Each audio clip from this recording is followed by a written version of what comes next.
5 বছরেও চালু করা যায়নি সাতক্ষীরার একমাত্র ভারী শিল্প প্রতিষ্ঠান সুন্দরবন টেক্সটাইল মিলস। নষ্ট হচ্ছে কোটি টাকার যন্ত্রপাতি। চাকরি হারিয়ে বেকার হয়ে পড়েছেন 1,500 শ্রমিক। লোকসান কাটিয়ে কারখানাটি আবারও চালুর দাবি শ্রমিকদের। তবে এটি চালু নিয়ে দুই ধরনের কথা বলছে কারখানা কর্তৃপক্ষ ও প্রশাসন।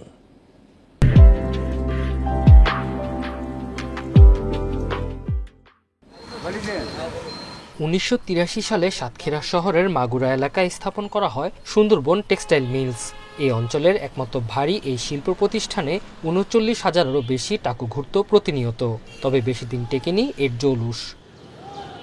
লোকসানের কারণে 2007 সালে শ্রমিক কর্মচারীদের বিদায় জানানো হয় গোল্ডেন হ্যান্ডশেকের মাধ্যমে। 2017 সালে মিলটি ভাড়া নেয় নারায়ণগঞ্জের ট্রেডলিং লিমিটেড।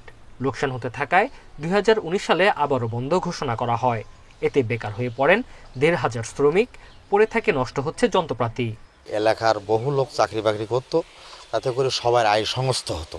এখন দীর্ঘদিন বন্ধ থাকার কারণে মানুষ বেকারত্ব হয়ে যাচ্ছে। সাতক্ষীরাবাসী এই মিলটা চালু হলে অন্তত মোটামুটি কিছু কর্মসংস্থান হবে। পরিকল্পিতভাবে চালু করতে পারলে কারখানাটি লাভের মুখ দেখবে বলে আশা শ্রমিক নেতাদের।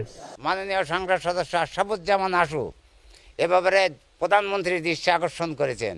তিনি বলেছেন যে এই মিলটা আগের মতন সরকারের নিয়ন্ত্রণে এই মিলটা চালু হবে। পিপিপির মাধ্যমে কারখানাটি চালানোর প্রক্রিয়া চলছে বলে জানিয়েছে কর্তৃপক্ষ।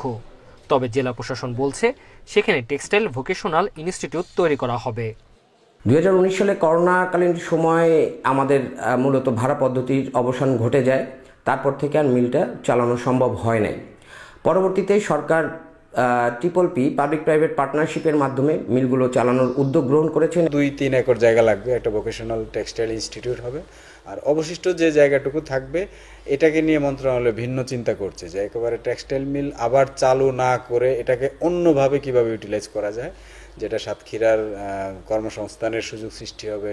30 একর জায়গায় স্থাপন করা কারখানাটির 2টি ইউনিটের সুতা উৎপাদন ক্ষমতা ছিল দৈনিক 10,000 কেজি। Independent news.